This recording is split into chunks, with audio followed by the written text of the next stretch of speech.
how important to you is the transition in the golf swing? Is that the area where most people, you think, botch the golf swing, and then relate that to the Drew Cooper lessons with Dr. Kwan? You know, it's interesting because he has such a long, powerful swing.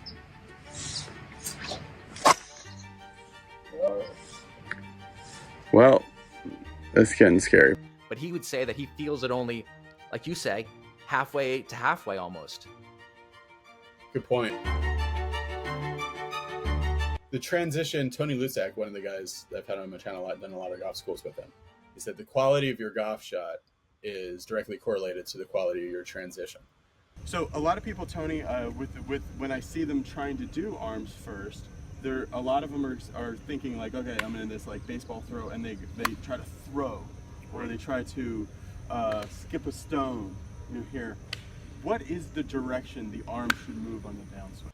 Now, this is where a ton of debate in golf gets set off, you know, and I'm like there's all these debates, and like I'm like the one that hears a lot of this stuff.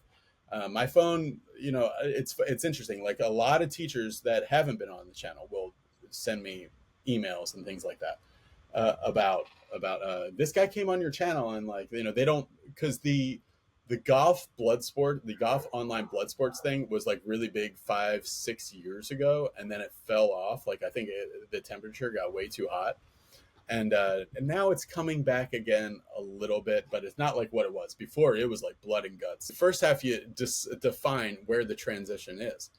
Different parts of the body will have different like transitions, and people are being like, "Oh, you're being like this is like sophistry. You're just like, you know, saying words." And they're like, no, I'm like the transition. It's obvious. It's when the club starts changing directions. Okay, so we can agree that the transition is when something is going one direction, then it starts going another direction. Okay, so let's just look at Drew Cooper would be a good example because I've worked with him. But for everybody that knows, let's think about Jon Rahm.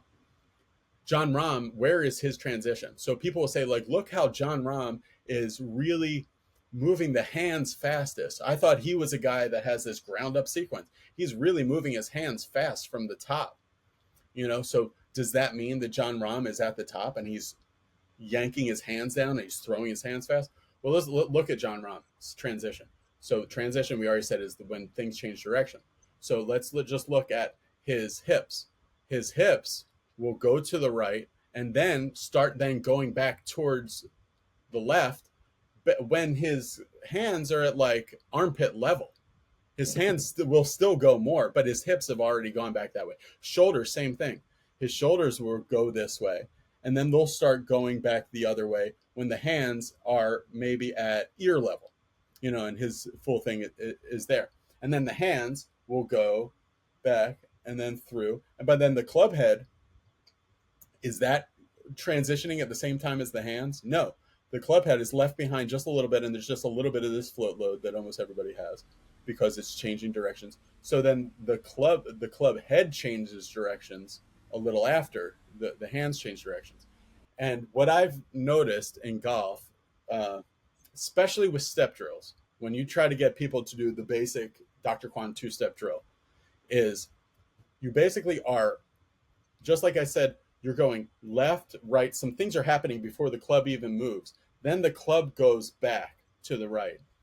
And then once the club's gone back a little bit, you start the process of going this way. Yes, the momentum of it carries it all the way to a big full finish, but the momentum that you need to stop that club and move it the other way has already stopped there. So if I get up, and you can kind of see, if I'm here and this is my hips, I've gone back to the right, and then I'm peak pressure here, like the club's moved like an inch.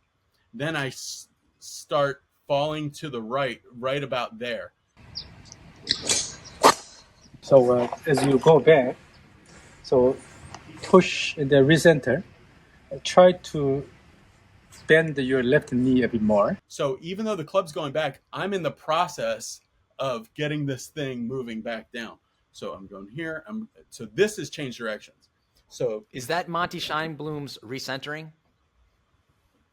That's a lot of yeah. Monty talks about that. That's a lot of people's recentering, AMG, and a lot of people that talk about you go to the right, and then there's almost like an immediate recentering. That recentering doesn't just happen. You are forcing it. You are putting the force to make that happen. So what I would say about the transition is the number one thing to do is learn how to do Dr. Kwan's two-step drill, which is you have the club out here, right? Your feet are one golf ball width apart. You have the club out here. You swing it back. Once the club gets back to where the ball would be, so do it with like a little where the tee is, like a rubber tee. So you swing it back. Once the club gets there, now you step your left foot out, and then you finish your swing. That step happens. Every single person that I've ever seen do this, that haven't done it before, unless they're like a really good golfer, when they try to do this two-step drill, is they step to the right, they start swinging the club, and then they go all the way to the top. Then they step to the left and make the downswing. That's this idea, this story they have in their head about backswing, downswing. It's an overlapping thing. It's like really all one thing that you would do if you were trying to hit the crap out of a tree with a stick. You would do this. You wouldn't be thinking backswing, downswing. Or if I was going to throw a ball, I wouldn't be thinking back ball, forward ball. I would be thinking throw the ball, you know? So what it is with the step drill is you are going arms out here. You're stepping to the right, swinging to the right. Then once the club's about here, you're already stepping and starting to swing. And that gets this overlap happening that is really difficult for people to understand, because if you have this idea, backswing, now I'm at the top, downswing. So for example, with Jon Rahm, if you took Jon Rahm to the top of his swing and you stopped him, because we've seen in the graphs, his arms go fast from the top. They do. He's got really fast hand speed, one of the like elite fast hand speed from the top. If you go to the top and you stop Jon Rahm at the top and you freeze him there, and then you say, okay, John, hit the ball now.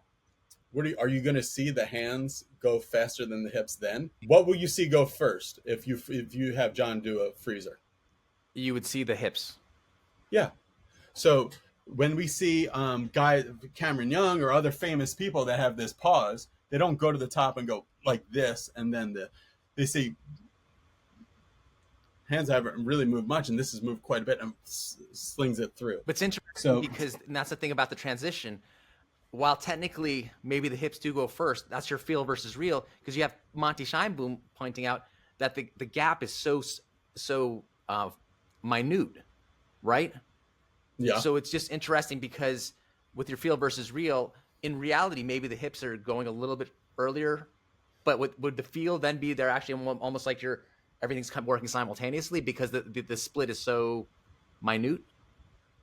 That's a big debate in golf, and that would be something that the student has to figure out for themselves. Basically, what happens is a lot of golfers go to the top and then they think rotate, so everything rotates this at the same rate, or maybe they will go body first, and they'll be thinking, okay, let me go hips and body first, and then arms, and the arms are now gone over the top and then are flinging it.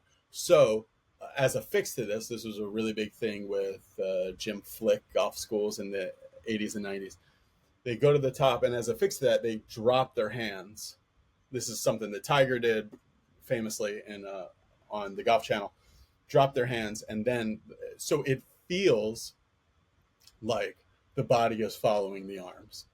But that's like a feel and real thing. Like nobody does that. And a lot of the arms first kind of camp will say like it's kind of impossible to actually go arms first. But I think that after working with this stuff a lot, I think you would, if your tilt and the direction of where you're going is correct, then you can do it. You can basically do it both ways. So the real thing would not be so much how much the hips lead. And, Genghis and people say, hey, leave the hands up. And other people say, no, aggressively get the hands down. It's like if the vector of where the hands are going is correct. So let's look at it from down the line because that gives the best perspective. Yeah. So the problem is when people throw, they're still using their overhand kind of mentality. Yeah, right. So okay, I'm gonna throw. Well, that's overhand. That's still body first. So really, the throw is this forward, kind of diagonal adduction, this pull with the right arm. It's a pull because that club head is behind us. I'm pulling and throwing this way. Then it gives you options of how to do that. But I always come back to, what would you do if you were taking a stick and you were smashing something? If you were taking a stick, if you wanted to go up and you wanted to put a hole in the side of the Luxor with a stick, you would walk up to it, and there's no chance that you would turn your back and then feel your arms accelerate with your back to the target and then try to follow that. There's a pretty good chance that if I slow-mode that, you go here and I'd see some pretty good separation, and then you go here and then you know. With Gankis, maybe you feel like you leave the arms up, but I think he's more of a guy who you get the arms a little deeper, whereas the old school was like the Jack Nicklaus Davis Love III, you want your hands high. So if your hands are Right. high and then you turn, now you're over. But if your hands are deep and you leave them up and you turn, well, they're still in the right vector.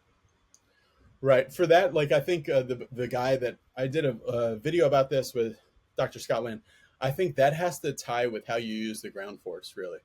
So if you think of, if you're more of a rotational ground force person. That is one of the forces we can use to hit a golf ball and create speed. The yellow graph is the rotational force.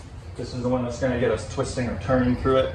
This is probably the one that I think is the most difficult for amateurs to produce because it's working in this transverse plane, which is not a plane we normally move in too often doing other things. And that's, George teaches a really torque the ground. You know, Matt Wolf really grips and torques the ground. He broke the swing catalyst machine with how much ground force he was putting into it.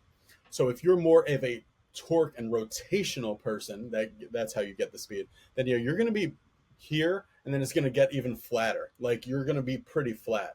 If you're more of a Justin Thomas, where you see he jumps up off the ground through his swing, then a vertical swing, and you're not working so much on this plane, you're working more on this plane, Nicholas, higher hands and more of a jumping action through the ball rather than screwing yourself in. Or if you're somewhere in the middle, you might be more of a lateral, like horizontal motion.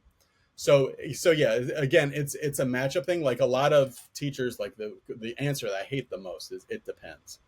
Like, so you ask any question in the world about golf, answer, it depends. And it's like, it's the worst, most unsatisfying answer. But the answer in this is not, it depends. The answer is, well, what is like the main ground force that you like to use? Yeah. So Justin Thomas, I don't have his, I'm trying to think of guys that I actually have their data of. But yeah, I have Matthew Wolf's data. He's pretty high here, but then as he torques the ground, it comes quite flat, So he's effectively gotten a lot deeper, and he's in a position that's basically as flat as like Joaquin Neiman or somebody. So whereas somebody that's more of like, think of somebody that's more of a jumper, they might have higher hands because that works better with the ground. So I think that's really, you want to match up your hand position with what you're going to do later through impact.